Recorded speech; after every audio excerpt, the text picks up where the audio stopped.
Yung nga, ang dami nang naisip ng mga tao ngayon na mga pinagkakabalahan nila ng mga social events. Na kumbaga, darating yung mga sikat, magpapapicture sila doon, tapos feeling nila, banal sila kapag nakadalo sila doon. Katulad yung mga welcoming Ramadan. Yun nga, ang sinasabi ko tungkol dito, mag-iingat tayo. Kasi kapag hindi tayo malinaw, sa kung para saan ba ang welcoming Ramadan na yan, bandang huli magiging bida yan eh. Akalain ng tao, wajib. Kailangan makadalo ka ng welcoming Ramadan para makapagsimula ka ng Ramadan o ng fasting sa Ramadan. O kapag mayroong masjid, dapat mayroong welcoming Ramadan. Kasi kapag walang welcoming Ramadan, masamang tao kayo. Ano pa mang sinasabi ng iba? Na kung hindi natin naagapan, hindi tayo magkakaroon ng saddud dhari'ah, maaring magbubukas ng pinto ng napakaraming kasamaan. So dapat maingat tayo pagdating sa mga bagay na ito. Pwede, welcoming Ramadan, walang problema. Nagle-lecture nga ako dun eh. Pero yung pagka may ganun, talaga nililinaw ko. Hindi tayo nagtipon dito dahil ritual ito. Na katulad ng ginagawa halimbawa ng mga ligaw na sekta, dapat daw kapag Ramadan, maliligo, o ano pa ba yung nila, magpapahid daw ng kalamansi.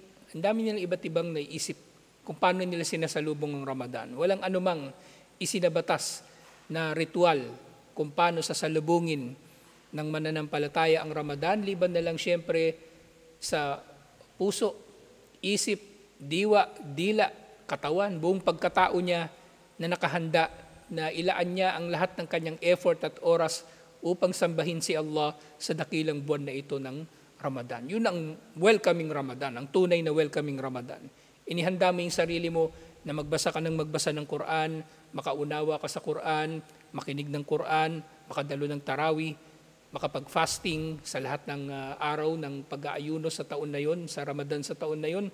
Yun ang tunay na welcoming Ramadan. Hindi yung pagdalo sa mga ganitong pagtitipon. May pakinabang kasi nga, ang pinagtitipunan ng mga tao sa mga welcoming Ramadan program na ito, ang magkaroon ng kaalaman.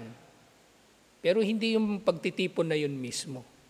Hindi yung pagtitipon na yun mismo. Bandang huli, kaalaman pa rin ang pinakamainam na maihahanda ng tao para sa kanyang sarili sa Ramadan. Kasi lahat ng gawain natin at paniniwala ay nakasalalay sa kaalaman. Lahat ay nakasalalay sa kaalaman, inshallah. Ngayon tatanong ng kambal, unahan ko ulit. Di ba lahat nakasalalay sa Ikhlas?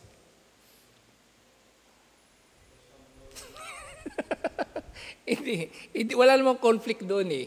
Walang conflict. Ibig sabihin, sige, may Ikhlas ka, pero meron ka rin kaalaman. Walang problema. Walang problema, inshallah. Kumbaga may Ikhlas ka, pero syempre, alam mo rin yung ano yung gagawin mo. Kasi nga para matanggap yung mabuting gawain na ni dalawang kondisyon, Ikhlas at mutabaa. Ngayon, paano ka makakapag-mutabaa sa sunnah kung wala kang kaalaman? So, bandang huli babalik din yun doon. Alhamdulillah. Binabanggit ko yung kambal parang naantok eh. Para mabuhay, inshallah.